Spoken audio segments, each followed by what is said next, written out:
सो cancer के बारे में आजकल देखा जा रहा है कि लोगों को बहुत कैंसर हो रहा है, मतलब व्हाट इज योर ऑब्जर्वेशन कि क्यों इतना कैंसर बढ़ रहा है और कैंसर क्यों होता है? कैंसर तो एक ऐसी बीमारी बन गई है आजकल जो पहले कभी सुनने में भी नहीं आती थी, और आजकल शायद हर इंसान एटलीस्ट 5 लोगों को जानता है जो या तो उससे गुजर चुके हैं या उससे गुजर ही चुके हैं उसकी वजह से।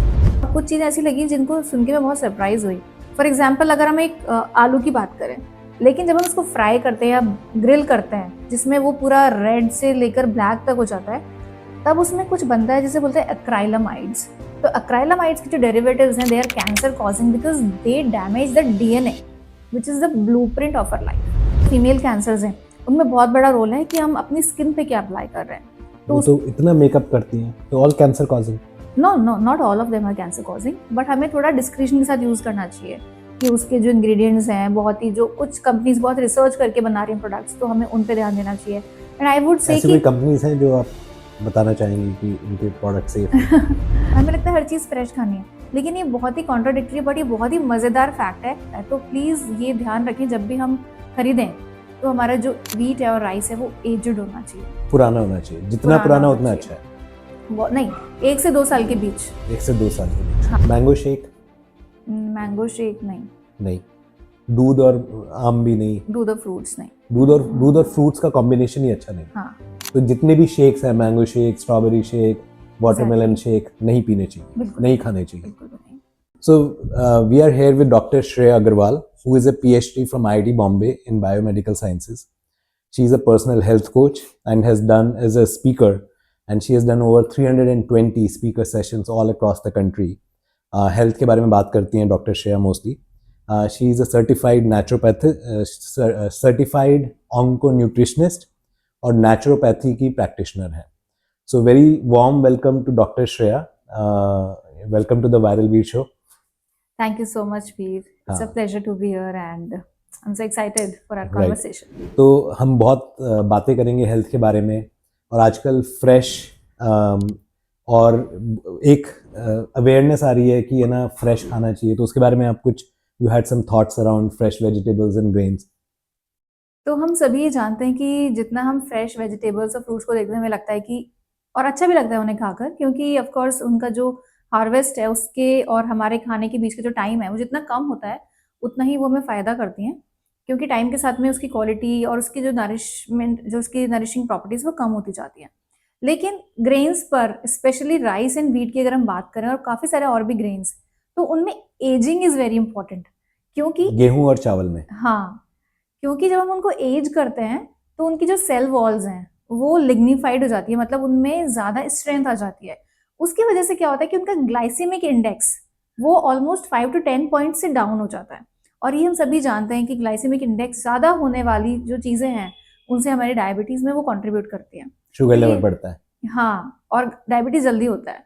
तो अगर हम आज देखें कि आज हमारी देश में डायबिटीज़ बहुत ज़्यादा बढ़ गया है, और अगर हम पुरानी प्रैक्टिसेस से इसको कनेक्ट करें तो वहाँ हम देखते हैं कि बहुत सारे टन्स जो धान था, मतलब चावल और गेहूं, उसको स्टोर किया जाता था। हाँ। स्पेशली जानबूझ के कि उनको 1 से 2 साल तक एज करना है। हाँ। उसके बाद ही उसे कंज्यूम करना है, तो उसको फ्रेश खाने का टेम्पटेशन नहीं था वहाँ पे, और हमें लगता है हर चीज़ फ्रेश खानी है। लेकिन ये बहुत ही कॉन्ट्राडिक्टरी बट ये बहुत ही मज़ेदार फैक्ट है कि कैसे उन्होंने अपनी डेली लाइफस्टाइल में इसको रखा था और कैसे ये हमारे डायबिटीज़ में कंट्रीब्यूट करता है। तो प्लीज़ ये ध्यान रखें जब भी हम खरीदें तो हमारा जो व्हीट है और राइस है वो एजड होना चाहिए, पुराना होना चाहिए, जितना पुराना उतना अच्छा है।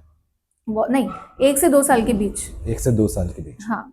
अच्छा। तो ये बहुत ही मज़ेदार बात है, और इसको अगर हम सभी ध्यान रखें तो हम थोड़ा थोड़ा अपने बर्डन को कम कर सकते हैं जो हमारे पूरे नेशन वाइड अभी फैला, डायबिटीज जो फैला हुआ है उससे ना हाँ, कंट्रोल में आ जाएगा अगर 1-2 साल पुराना गेहूं और चावल खाया जाए। बिल्कुल, ऐसी बहुत सारी प्रैक्टिसेस हैं, पर ये फ्रेश खाने वाली जो बात है, इससे बहुत अमेजिंग बात याद आती है कि it's not applicable to all things. It's very interesting, क्योंकि ये पहली बार सुना है, सुनते ही मेरे को लगा कि हाँ इट मेक सेंस कि ग्लाइसेमिक इंडेक्स अगर आपका गेहूं और चावल हम स्टोर करके रख रहे हैं, तो पहले ये होता था कि वो होते थे जो क्या बोलते हैं, इनफैक्ट वो उपले से कोठियों में होते थे, हाँ, जो उसके लिए अलग से कंटेनर्स होते थे, क्योंकि उनका एक टेम्परेचर और मॉइस्चर भी उनका एक तरीके से कंट्रोल होता था, क्योंकि उसमें वो पेस्ट नहीं आने चाहिए। हाँ, राइट, और उसको सील कर देते थे पहले उपलों से या फिर वो मिट्टी से सील कर देते थे, और 1-2 साल के बाद उसको निकालते थे। बिल्कुल, राइट। और अगर आप एकदम फ्रेश राइस खाएंगे तो वो स्टिकी होगा, उसमें वो अरोमा और वो नटी फ्लेवर नहीं होगा।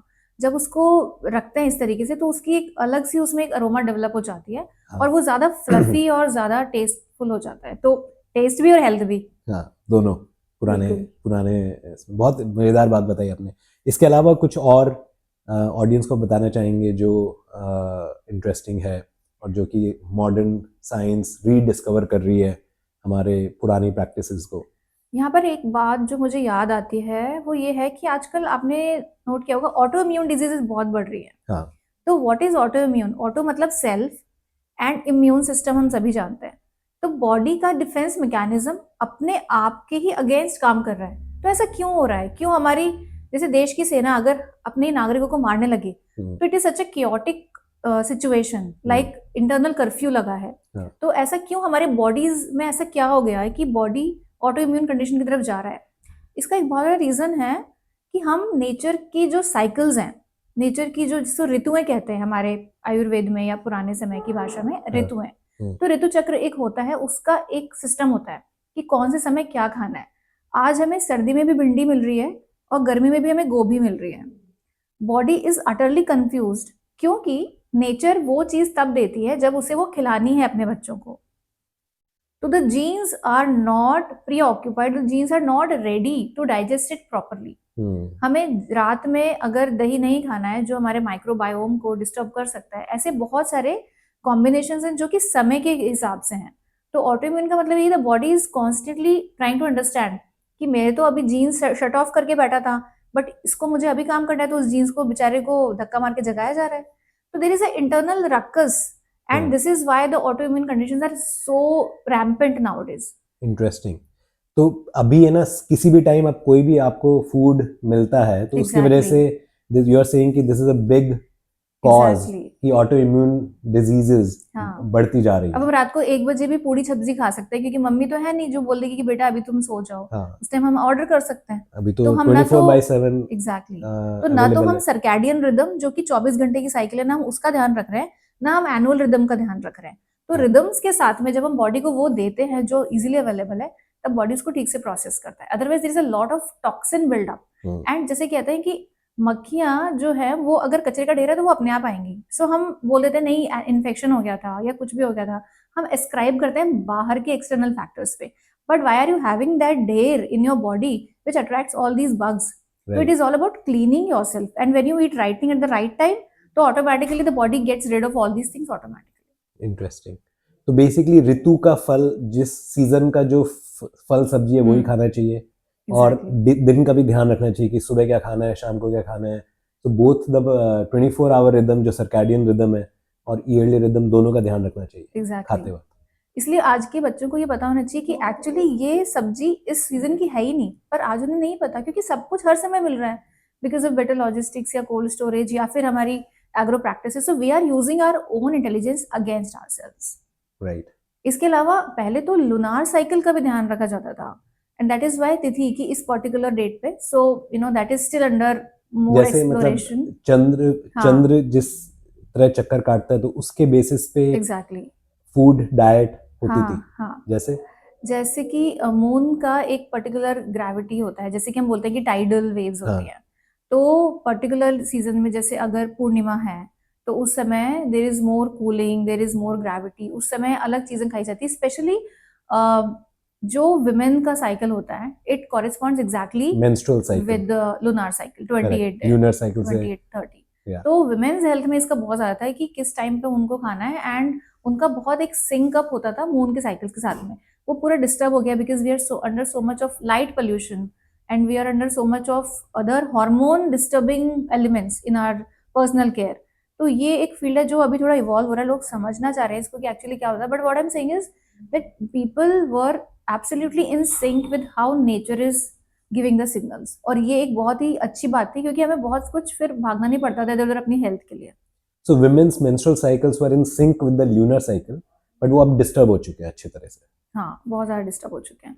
और इसमें कुछ लोग ये भी कहते हैं कि when we were more in outdoors, मतलब पहले के घरों में रहने का जो इंडोर एरिया था वो कम होता था, आउटडोर ज़्यादा होता था, चौक बड़ा होता था, आंगन बड़ा होता था, बैकयार्ड बड़ा होता था। So when we were exposed to moonlight also equally just as sunlight, तो जो साइकिल्स थे वो ज़्यादा हेल्दी होते थे, because moonlight is very essential for a women's body as per Ayurvedic text. तो मतलब चांद की जैसे अभी तो आ गया है लोगों को कि सनलाइट हमें मिलनी चाहिए, हाँ, कि सूरज की रोशनी शरीर पे बढ़नी चाहिए, exactly but you are saying कि मूनलाइट इज आल्सो इम्पोर्टेंट और एग्जैक्टली, वुमेन के लिए ज्यादा इम्पोर्टेंट। बहुत ज़्यादा। और मूनलाइट पर तो कोई बात ही नहीं कर रहा है। और जो लोग सनलाइट को सह नहीं पाते हैं, ऐसा कहा जाता है कि उनके लिए मूनलाइट लेना और भी इजी और कंफर्टेबल है। और मतलब किसी को जैसे स्किन प्रॉब्लम्स या फिर टैनिंग या रैशेज होते हैं, सन को वो सह नहीं पाते हैं, तो दे टेक द रिफाइंड और the filtered version of sun through the moon. हाँ। ये थोड़ी एब्स्ट्रैक्ट और कविताओं वाली बातें लगती है, बट जैसे जैसे इन पे रिसर्च आती जाएगी उतना हमें इन पर यकीन करने के लिए मजबूर होना नहीं, पड़ेगा। बहुत इंटरेस्टिंग है, क्योंकि देखा जाए तो एवोल्यूशनरी लैंग्वेज में हम चांद की रोशनी और सूरज की रोशनी में ही हमारा बिल्कुल, एवोल्यूशन हुआ है। एग्जैक्टली तो वो एकदम से आप कट ऑफ कर दोगे तो ऑब्वियसली बॉडी को तो चाहिए। Exactly. These are the only two lights that the human brain recognizes. हाँ। And it feels so flourish. मतलब मैं खुद चांद को देख के बहुत ही खुश महसूस करती हूँ। इनफैक्ट मैंने एक कविता भी लिखी थी उस पर हाँ, सुनाइए। कि चांद जो है वो मुझे कुछ कह रहा है कि जब तुम सूरज से झुलस जाओ तो तुम मेरे पास आ जाना, मैं उसी रोशनी को फूंक फूंक कर तुम्हें प्यालों में पिला दूंगा। और जब अमावस आएगी तब मैं दादी के पास खीर खाने चला जाऊंगा, तो तुम पूनम पर मुझसे थोड़ा ज़्यादा ले लेना, वही जो चांद की रोशनी है। ये पंक्तियां मेरी डायरी में लिखी हैं, लेकिन मुझे इसकी हल्की हल्की सी कुछ जिस्ट याद आ रही है। हाँ, वेरी नाइस, वेरी नाइस। तो ये तो होता है ना कि जो शरद पूर्णिमा होती है उस पे खीर रखा बना जाता के है। चांद में रख देते हैं, तो बहुत Exactly. लोगों को सुपरस्टिशन लगता है कि ये हाँ, सुपरस्टिशन है, अंधविश्वास है। क्या फर्क पड़ रहा है, चांद की रोशनी आ रही है खीर में? महाराष्ट्र में तो उस दिन को बोला जाता है को जागरी। उस रात को नाम लिया जाता है को जागरी, कि कौन जाग रहा है रे। अगर आप जाग रहे हो तो आप कुछ ना कुछ लेकर जाओगे चांद से। उसका नाम ही है कोजागिरी फेस्टिवल, कोजागिरी फेस्टिवल। वो वाह। शॉर्ट फॉर्म में कोजागिरी हो गया, क्योंकि उस लाइट में रहना, इनफैक्ट उस लाइट में आंखों के लिए कहते थे कि आप अगर सुई में धागा ये करें तो बहुत ही अच्छा रहता है आंखों के लिए। तो बहुत सारी चीज़ें हैं जो धीरे धीरे साइंटिफिक लाइट में आ रही हैं, लेकिन मुझे लगता है कि हमें उनको एंजॉय करना चाहिए, उनको रेस्पेक्ट करना चाहिए। और जब तक वो हार्मलेस है, like just sitting in moon light, तो व्हाट हार्म इट्स डूइंग, तब तक जब तक उस पर रिसर्च पेपर नहीं आ जाता तब तक हम उसको एंजॉय तो करें। हाँ, वेरी इंटरेस्टिंग। क्योंकि एज अ साइंटिस्ट ये एक हमेशा रहता है कि मैं उसका साइंटिफिक पीओवी देखूं, पर कई बार अभी वो मुझे मिल नहीं पाता है, but somehow it feels right to me. तो एक फूड कॉम्बिनेशन के बारे में थोड़ा बताइए। फूड कॉम्बिनेशंस एक इवॉल्विंग स्ट्रीम है न्यूट्रिशन की, लेकिन आयुर्वेद में ये बहुत स्ट्रांगली बताई गई है। फॉर एग्जाम्पल एक मैं भी अभी आजकल है ना, पिछले कुछ सालों से आयुर्वेदा में मेरा इंटरेस्ट आया है, कि पहले लगता था कि कि ये बहुत पुरानी साइंस है, सुपरस्टिशन से भरी होगी, बट अब लगता है कि आयुर्वेदा इज एक्चुअली काफ़ी सोच विचार के और एक्सपेरिमेंटेशन के बाद ये फील्ड डेवलप हुआ है। बिल्कुल, ये तो है ही। तो गुड एंड फूड कॉम्बिनेशंस का ऐसा है कि दो चीज़ें अलग अलग खाने के लिए बहुत अच्छी हो सकती हैं, पर ज़रूरी नहीं कि जब उनको साथ खाया जाए तो वो बहुत फ़ायदा करे। फॉर एग्जाम्पल आजकल हम जाते हैं, हमें किसी भी चीज़ की स्मूदी मिल जाती है। बोलो तो कहीं पे मेलन स्मूदी मिल रही है, कहीं पे मूली का रायता मिल रहा है, मतलब मूली का रायता। हाँ, people are just trying weird combinations to make their menu more attractive. लेकिन अगर हम ये समझें कि हमारी आंखों को तो पढ़ने में अच्छा लग रहा है और शायद जीभ को भी खाने में ठीक लग रहा है, लेकिन हमारा लिवर तो एकदम रिवोल्ट कर रहा है, भाई ये क्या डाल दिया तूने मेरे अंदर। क्योंकि दोनों का प्रोसेसिंग टाइम, दोनों की प्रोसेसिंग टेक्निक स्टमक के लिए डिफरेंट है। करेक्ट। जैसे मिल्क प्रोडक्ट जो हैं, they are very heavy, they take time to be digested, and things like melon और cucumber they are super easy, उनको तरीका ही बिल्कुल बॉडी का डिफरेंट है उनसे डील करने का। तो हम दो चीज़ों को एक साथ डाल रहे हैं तो बॉडी में उसकी वजह से एक क्लैश क्रिएट होता है, और उसकी वजह से अनडाइजेस्टेड सब्सटेंसेस ज़्यादा बनते हैं, जो कि हमारे बॉडी में स्लगिशनेस लाते हैं, ब्लोटिंग लाते हैं, और कुछ चीज़ें तो बॉडी अनरिजॉल्व छोड़ देता है कि this kind of by product I don't know how to deal with it, so then it erupts on your body in form of skin problems, in form of gut problems. तो ऐसे कुछ combination है, जैसे कि radish and any milk product, जैसे दही, मूली और मिल्क, मूली और दूध, मिल्क का कुछ भी, कोई भी प्रोडक्ट। हाँ, दही, छाछ, दूध, ये सब आसपास नहीं खाने चाहिए। आपको ये दोनों चीजें खानी है, आप अलग अलग टाइम पे खाओ, एटलीस्ट 2-3 घंटे के गैप से। दूसरा melons, melons and any milk products, तरबूज खरबूज तरबूज, दोनों, खरबूज, खीरा। वो भी दूध के साथ नहीं खाना चाहिए। हाँ, दूध के साथ स्पेशली उसमें ये है कि लोग खीरे का रायता बनाते हैं, that is still okay, but melons are strictly no no. हम्म, फिर आता है जैसे एक सेंटेंस है जो कि हमारे ट्रेडिशनल टेक्स्ट में है, उसको कहा गया उष्णम च समग्रतम मधु मारयति, विच मीन्स उष्णम मतलब हीट एंड समग्रतम मतलब इक्वल क्वांटिटी में घी। ये दोनों कॉमन, इन दोनों में से कुछ भी आप करेंगे तो मधु यानी हनी, मारयति मतलब वो बॉडी को, बॉडी की जो वाइटैलिटी है उसको किल करेगा। तो अभी हम खाते हैं जैसे डिशेस हैं कि हनी चिली पटेटो, तो उसमें तो हीटेड ये हनी तो ही आता रेस्टोरेंट है। में जाके सबसे पहले लोग ऑर्डर करते हैं हनी चिली पोटैटो। एग्जैक्टली। तो हनी चिली पोटैटो में होता है, हनी चिली पोटैटो का शॉर्ट फॉर्म देखिए HCP। तो HCP में आपको मिलेगा HMF। HMF is hydroxy methyl furfural, which is a toxic, which is a toxin, toxic substance है जो कि हनी को हीट करने से बनता है। तो अगर हम HCP खाएंगे तो हमें HMF मिलेगा, और ये जो चीजें हैं मतलब ये जहर पता खा नहीं रहे हो होती अगर हनी चिली पोटैटो खा रहे हो तो। एग्जैक्टली। पहली बात तो हनी किस ग्रेड का है वो भी नहीं पता, और लॉट ऑफ अभी रेवलेशंस आ रहे हैं कि किस तरीके से हनी जो है बहुत ही डाउटफुल है, there are very less right producers of honey. उसके बाद भी अगर हमने उसको हीट कर दिया तो that is like a double aged sword. तो ऐसी चीजों से हम बचें कि हम फैंसी चीजों के नाम पे कुछ भी ना खाएं। Just because we have the purchasing power doesn't mean that we are having a free license to abuse our body. मतलब वियर्ड कॉम्बिनेशन ट्राई करने से पहले हाँ थोड़ा सोच लें। हाँ, समझ लें कि क्या ये सही फूड कॉम्बिनेशन है। नहीं तो सबसे अच्छा ये होता है कि एक टाइप की चीज एक बार, जैसे आपको कोई फ्रूट पसंद है, आपने एक टाइम पे वो फ्रूट खा लिया। इवन फ्रूट में भी कॉम्बिनेशंस होते हैं।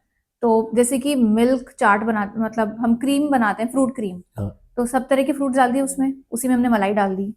तो फ्रूट क्रीम भी अपने आप में एक थोड़ा सा डेंजरस आइटम है, क्योंकि डेंजरस इनके कॉम्बिनेशन जो है। इम्पैक्ट है वो हमें क्रॉनिकली पता चलते हैं, एकदम से बॉडी रिएक्ट नहीं करता है। Body is like always trying to accommodate, मतलब साइलेंटली हमारा बॉडी हमारे साथ, ठीक है भाई मैं पचा दूंगा, तू दे दे मुझे, लेकिन हम नहीं समझते कि हम उसको कहाँ तक स्ट्रेच करें।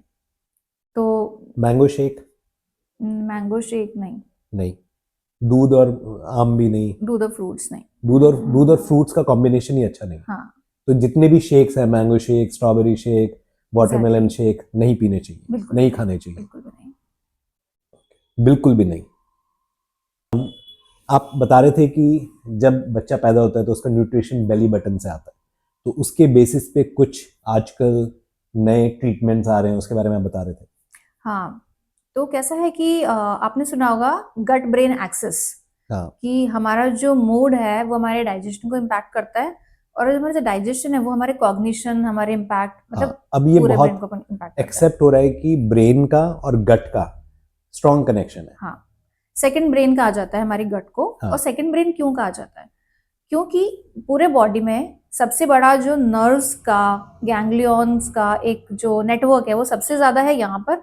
उसके बाद सेकंड जो सबसे कॉम्प्लेक्स एंड इंट्रिकेट नेटवर्क है वो है हमारी गट में, बेसिकली हमारी बेली बटन के पीछे। सो उसका, नाभि के पीछे, हाँ बेली बटन के पीछे, हाँ, नाभि के नर्व्स पीछे, का एक हाँ, बहुत बड़ा नेवल के सेंटर है। पीछे, हाँ। उसको सोलर प्लेक्सस भी बोलते हैं हमारे ट्रेडिशनल टेक्स्ट में। हाँ। तो सोलर प्लेक्सस मतलब it's literally like radiating in all the directions of the body. Solar plexus, solar को हम देखते हैं कि सूरज की तरह वो, हाँ, उसका जो चैनलाइजेशन है पूरे बॉडी में नर्व्स है। चारों तरफ जा रहा है। हाँ। हाँ, तो अभी इस पर बहुत सारी कंपनीज ने इसी पे अपनी पूरी प्रोडक्ट्स की पोजीशनिंग की है कि हम कौन सा ऑयल बेली बटन को दें। तो मैं हमेशा बेली बटन को बोलती हूँ यार फर्स्ट माउथ, ये हमारा पहला मुंह है जहाँ से हमको सब कुछ मिला, जिससे हम बड़े हुए हैं और हमारी फाउंडेशन है। हाँ। तो वो अब बंद हो गया, अब वहां पे एक एक्टिव पुलिंग मैकेनिज्म नहीं है। लेकिन वहां से अगर जाता था तो कुछ तो इसमें नेचर की एक इंटेलिजेंस रही होगी। तो अब हम उसको कैसे यूज करें? एटलीस्ट हम ये जरूर कर सकते हैं कि वहां पर हम कुछ हेल्दी ऑयल्स अप्लाई करें, क्योंकि वो उसके पीछे वाला जो पार्ट है, जो हमारी गट है, जो हमारा नर्व्स का नेटवर्क है, उसको नरिश करेगा। तो और नाभि में अब तेल डालना जाए, हाँ, तेल डाले जाए कुछ। हाँ, लेकिन लोग 2-3 बूंद लगाते हैं और कहते हैं कि हम तो नाभि में रोज तेल लगाते हैं। तो इस पर कुछ थेरेप्यूटिक प्रोसीजर्स को भी मैंने पढ़ा और मैंने खुद भी एक्सपीरियंस किया कि अब इतना बड़ा बॉडी है, अब उतना छोटा सा तो है नहीं कुछ इंच का, हाँ। अब तो बहुत बड़ा है कुछ फुट का। तो अगर हमें इतने बड़े एरिया में उसका इम्पैक्ट लाना है तो हमें लगभग 1 से 1.5 चम्मच ऑयल एक्टिवली उसको पिलाना पड़ता है। और उसका तरीका ये होता है कि step by step oiling method, कि आपने 4 ड्रॉप्स वहाँ पे डाली ड्रॉपर से और उसको आपने अब्जॉर्ब करवाया, फिर आपने 4 ड्रॉप्स डाली, फिर उसको अब्जॉर्ब करवाया। तो ऐसे ड्राई करते करते करते को स्टेप बाय स्टेप उसके अंदर ऑयल पुश करना पड़ता है। There is no pull, but sometimes मैंने नोट किया जब हम छोटे थे कि वहां पर कुछ ऐसे कपड़े के फाइबर्स वहां पे इकट्ठे हो जाते हैं, अभी भी हो जाते हैं। हाँ, तो क्या अभी अब आप अपने बेली बटन पे देखो तो वहाँ पे कुछ ना कुछ फाइबर इकट्ठा हुआ रहता है। हाँ, सो इट्स लाइक उसका एक हल्का सा एक टेंडेंसी है कि वो हमारे बॉडी में कुछ उसको मालूम है कि यहाँ पे कुछ था। तो वहाँ पे सक्शन, ऑटोमेटिक सक्शन क्रिएट हो रहा है, ऑटोमेटिक सेक्शन कुछ क्रिएट हो रहा है, या फिर वहां पे ऐसा एक वो बना हुआ है होल, तो वहां पे बॉडी उसको ले रहा है। बट कुछ तो बॉडी के एक मैकेनिज्म है जो इनफैक्ट हमारे कांटेक्ट में एक पेशेंट आए थे जिनको बहुत बड़ी स्किन प्रॉब्लम थी और वो कुछ भी स्किन के ऑइंटमेंट से और मेडिसिन से ठीक नहीं हो रही थी। तो उनको हमने 6 महीने नीम का ऑयल लगाने को कहा। नीम का तेल नाभि के ऊपर, हाँ, नीम के बीजों का तेल जिसको हाँ, निम्बोली कहते हैं, हाँ, उसका तेल उन्होंने लगाया और रोज वो 1 से 1.5 चम्मच लगाते थे और उनका 4 महीने में वो क्लियर ऑफ शुरू होने हो गया। सोराइसिस, स्किन डिजीज खत्म हो गई, सोरियासिस। सोराइसिस सोराइटिक जैसी कुछ कंडीशन थी, अभी थोड़ा सा पुराना केस हो गया, बट उनकी स्किन प्रॉब्लम बहुत सीवियर थी। तो what I am saying is this first mouth can do wonders if you do it properly and understand what thing you have to apply there. Very interesting. तो doctor Shreya, आजकल ना depression, loneliness, mental health epidemic बोला जा रहा है कि फैलता जा रहा है। तो कैसे डील करा जाए डिप्रेशन को? छोटे छोटे बच्चे बोलते हैं कि मैं बोर हो गया, मैं डिप्रेशन हो गया, माई लाइफ इज रूइंड। मेरा नेफ्यू था, वो बोलता है माई लाइफ इज रूइंड। इस तरह के शब्द लोग यूज करने लग गए। Oh my God, in fact they feel कि ये तो एक स्टेटस सिंबल वाली बीमारी है कि इसको तो अगर बोलेंगे नहीं तो पता कैसे चलेगा कि वी आर हाई अचीवर्स। तो ये फर्स्ट वर्ल्ड प्रॉब्लम्स में आता है कि बोलते ना कि जो मतलब फर्स्ट वर्ल्ड प्रॉब्लम्स की सब कुछ मिल गया, अब है ना बोर्डम और डिप्रेशन की बीमारी आ गई है। बिल्कुल बिल्कुल सही कह रहे हैं आप। मुझे लगता है इसमें 2-3 चीजें हैं जो मुझे लगती हैं, जो मेरा ऑब्जर्वेशन है। एक तो ये कि किसी भी चीज को चाहने और पाने के बीच में दूरी ना होना, तो हमारा ब्रेन एक क्रिएटिव और एक फ्लो मोड में जा ही नहीं पाता। क्योंकि बच्चे ने सोचा आईफोन मिल गया, बच्चे ने सोचा हॉट व्हील्स, उसको हॉट व्हील्स की कार मिल गई। तो वो जो एक सेंस ऑफ अचीवमेंट था, एक स्ट्राइविंग वाली जो कंडीशन थी, एक तो वो कम हो रही है। और दूसरी चीज अगर मैं थोड़े से प्रोफेशनल्स की या स्टूडेंट्स की बात करूं तो जब से हमारे लाइफ में बहुत ज़्यादा टेक्निकल चीज़ें आ गई हैं, बहुत ज़्यादा टेक्नोलॉजी का एक इंटरफेरेंस आ गया है, तब से हमारे 2 फेजेस जो बहुत इंपॉर्टेंट थे पहले, एक जुनून फेज और एक सुकून फेज, उनके बीच की बाउंड्रीज ब्लर हो गई हैं। तो जुनून फेज जिसमें हम लगातार काम कर रहे हैं, हम काम को अचीव कर रहे हैं और डेडलाइंस हैं सब कुछ, तो दैट इज लाइक फाइट और फ्लाइट मोड, जिसमें हमारा सिंपैथेटिक नर्वस सिस्टम एक्टिवेट होता है। और जो दूसरा है पैरासिम्पैथेटिक नर्वस सिस्टम, इसको सुकून फेज बोलते हैं, when the body is actually rest and digest. तो बॉडी एक्टिवली फूड को डाइजेस्ट कर रहा है। अगर आप भागा दौड़ी में बहुत गुस्से में एक बढ़िया ब्रोकली सूप भी पी लेंगे और एक आप बढ़िया पनीर टिक्का भी खा लेंगे, तो बॉडी का पूरा फोकस उस समय आपको सर्वाइवल मोड में कि बस तू ये काम कर, वो ठीक से एंजाइम्स भी रिलीज नहीं करता है। The food digestion is severely hampered that time. तो इन दोनों चीजों में मिसमैच भी ऐसा कि दोनों चीजें साथ में चल रही हैं।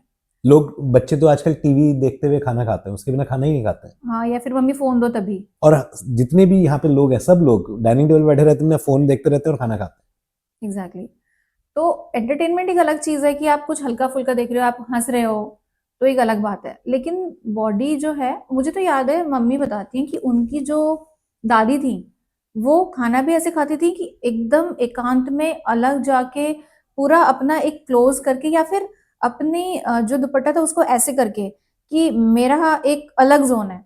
I was like literally body building हो रही है ना यहाँ, तो बॉडी को आप कुछ दे रहे हो और फिर बॉडी अपने आप को बिल्ड कर रहा है।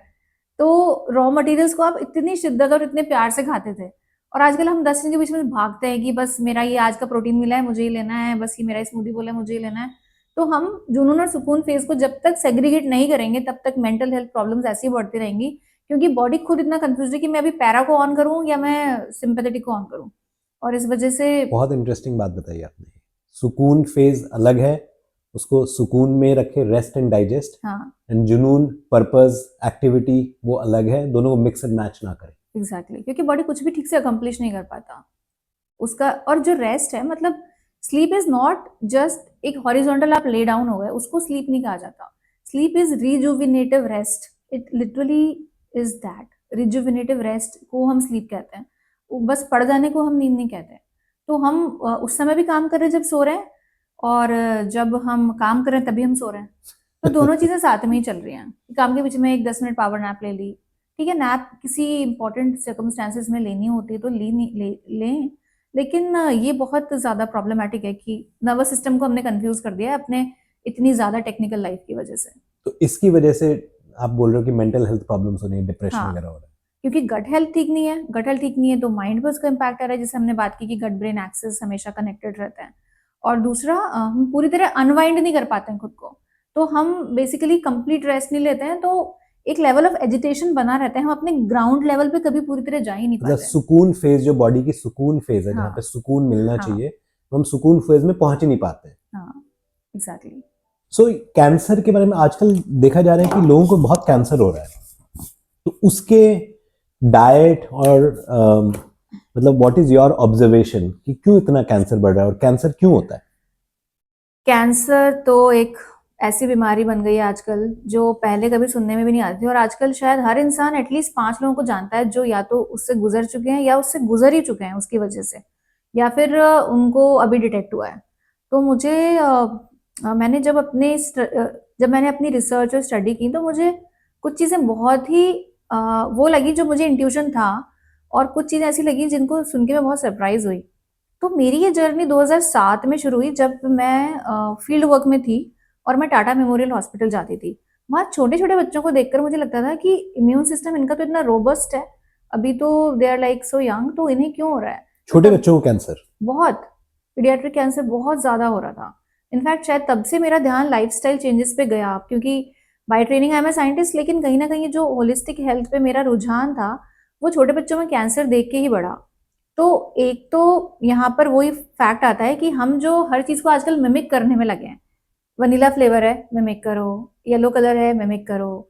तो हम हर चीज़ को जब मिमिक्री कर डाल रहे हैं और उसकी वजह से हम उसी को अपने फूड में फिर ले रहे हैं, तो एक तरफ हमारा जो विजुअल एक अपील है उसकी उसकी तरफ, वहां से हम उन चीज़ों को कंज्यूम कर रहे हैं। छोटा बच्चा तो कितना सॉफ्ट टारगेट होता है। मैंने इतने बच्चों को देखा है कि बस उनको एक कलरफुल पेस्ट्री दिखी, वो पूरा पसर जाता है कि खानी नहीं, है। हमें तो बस खानी है, हम आगे ही नहीं बढ़ेंगे।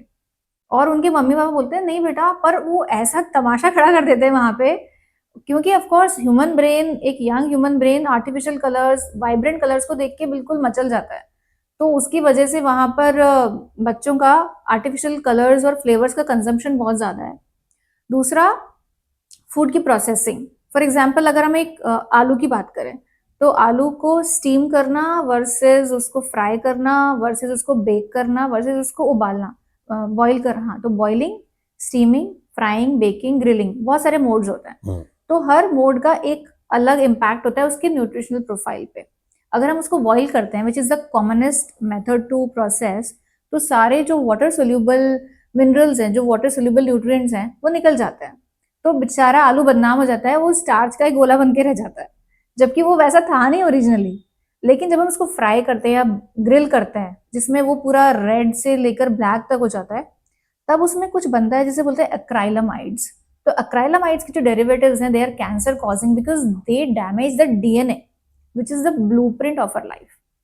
तो अगर हम अपनी जो ओरिजिनल चिट्ठी हमें मिली थी अपने पेरेंट्स से हमारे डीएनए के फॉर्म में, अगर हम उसको अब्यूज करेंगे, ब्रेक करेंगे, वो रिपेयर नहीं कर पाएगा, तो डीएनए का जो ओरिजिनल मॉडिफिकेशन, जो ओरिजिनल स्ट्रक्चर से मॉडिफिकेशन है, वो कैंसर का सबसे बड़ा रीजन है। तो फ्राइड आलू कैन कॉज कैंसर?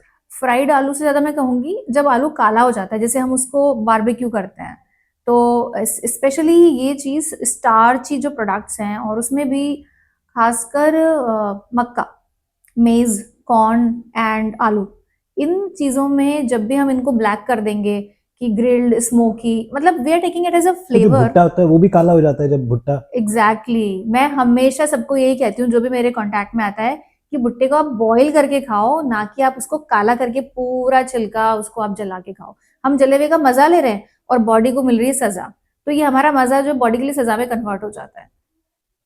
ये तो बहुत, मतलब सर्दी का मौसम है तो अब सब भुट्टा खाएंगे जला के, काला करके। काला करने से पहले वाली स्टेज तक ठीक है, एक बार उसमें एक्राइलामाइड बना, and then the body is constantly struggling to meet the ends कि मैं आज की एज में, आज के टाइम में लिवर पे इतना बर्डन है, कम से कम हर दिन वो 500 टॉक्सिन्स को नलीफायर न्यूट्रलाइज करने के लिए स्ट्रगल करते हैं। हमें पता भी नहीं है, हमें लगता है हमें स्ट्रेस में, हमारा लिवर हमसे ज्यादा स्ट्रेस में, बिकॉज ऑफ आवर टेम्पटेशन, हमारी मजा उसकी सजा। तो फूड की प्रोसेसिंग से बहुत ज्यादा कनेक्शन है कैंसर का। तो जो फीमेल कैंसर्स हैं उनमें बहुत बड़ा रोल है कि हम अपनी स्किन पे क्या अप्लाई कर रहे हैं, क्योंकि हम केवल यहाँ से नहीं खाते, the whole body is constantly absorbing like an active sponge whatever you're applying, especially on the soft parts of the areas, underarms, scalp, face, lips, everything is going inside. So people, women should be very careful about what they're applying. मतलब even males, but of course मतलब females का थोड़ा ज्यादा होता है। वो तो इतना मेकअप करती हैं, तो all cancer causing? No no, not all of them are cancer causing, but हमें थोड़ा डिस्क्रिशन के साथ यूज करना चाहिए कि उसके जो इंग्रेडिएंट्स हैं, बहुत ही जो कुछ कंपनीज बहुत रिसर्च करके बना रही हैं प्रोडक्ट्स, तो हमें उन पे ध्यान देना चाहिए। एंड आई वुड से ऐसी कोई कंपनीज हैं जो आप बताना चाहेंगे कि इनके प्रोडक्ट सेफ हैं? I don't think on this show. Okay. Maybe, but when people ask me, I understand their bodies and give them those names. क्योंकि अभी भी मुझे जो कंपनीज बहुत क्लीन लगती है, वहाँ पे भी कहीं ना कहीं वो क्लीन ब्यूटी थोड़ी कॉम्प्रोमाइज्ड है, but at least they can be little better than the main. What about hair color, hair dye? क्योंकि हेयर से तो कनेक्शन नहीं है। हेयर डाइज तो बहुत ही खतरनाक होता है। हेयर डाइज में तो इतने टॉक्सिक सब्सटेंसेस होते हैं, तो if somebody wants to use, I think सबसे अच्छा होता है हम नेचुरली कुछ भी यूज करें, जैसे भृंगराज, या फिर हम जो लोग पुराने टाइम में हिना को आयरन की एक उसमें रख के करते थे, that is good. In fact Indigo का भी एक आता है, एक जो नेचुरल प्लांट बेस्ड कलर है। तो आई वुड से कि प्लांट बेस्ड की तरफ हम जाएं जहाँ तक पॉसिबल है, बट द टिपिकल जो हेयर कलर्स जो हमको शेल्फ पे ऐसे मिलते हैं चुटकियों में, उनमें से मैं नाम नहीं लेना चाहूंगी, बट सभी जानते हैं वो कौन से नाम है जो हमको सबसे पहले मिलते हैं किसी भी स्टोर में। तो they are, because scalp also absorbs in a very proper. But बाल है, वो कैसे अब्जॉर्ब करेगा? बाल तो नहीं, बट हम जब अप्लाई करते हैं तो स्कैल्प पे लगता तो है ही ना। अगर स्कैल्प में ना लगे तो चलेगा? स्कैल्प में ना लगे ऐसा बहुत ही कम होता है, क्योंकि उसका इम्पैक्ट जाता है। आप देखोगे आपको उसकी स्मेल भी आती है, मतलब इट इज एक्चुअली थोड़ा उसका इम्पैक्ट इवन हमको मतलब सेंस होता है। तो ऐसा नहीं है कि आप यहाँ लगाओगे तो उसका इम्पैक्ट हमारे बॉडी पे बिल्कुल भी नहीं होगा। तो आई ऑलवेज से कि हेयर कलर्स हमें नहीं यूज करना है। In fact we should embrace the change in a way that body is not getting damaged या खराब, body is just going through a different phase. So the more confidence we have in carrying whatever we are, I think that's the way to go about it. Thank you so much doctor Shreya. आपसे सुन के मुझे कई सारी चीज़ें थी और हमारे audience को भी कई सारी चीज़ें थी जो हो सकता है कि उनकी लाइफ को इम्पैक्ट करें, और अगर एक दो चीज़ें भी ले लें तो it's worth, lives can change, right? Yeah. So very nice conversation. Thank you so much for coming here. Thank you so much, Veer. I really enjoyed the session and I hope कि लोग इसी तरीके से हमारी जो nature है और हमारे जो पुराने टाइम है उनको आज से कनेक्ट करके इसको इस तरीके से देखें कि कोई पुराना था इसका मतलब जरूरी नहीं कि वो उसको कुछ पता नहीं था। शायद वो ऐसी साइंस थी जो अभी हम डिस्कवरी नहीं कर पाए, और कोई और जब हमसे वो सीख के कहीं ले जाता है और हमारे सामने वापस से उसको परोसता है तो हम उसको बहुत अप्रिशिएट करते हैं।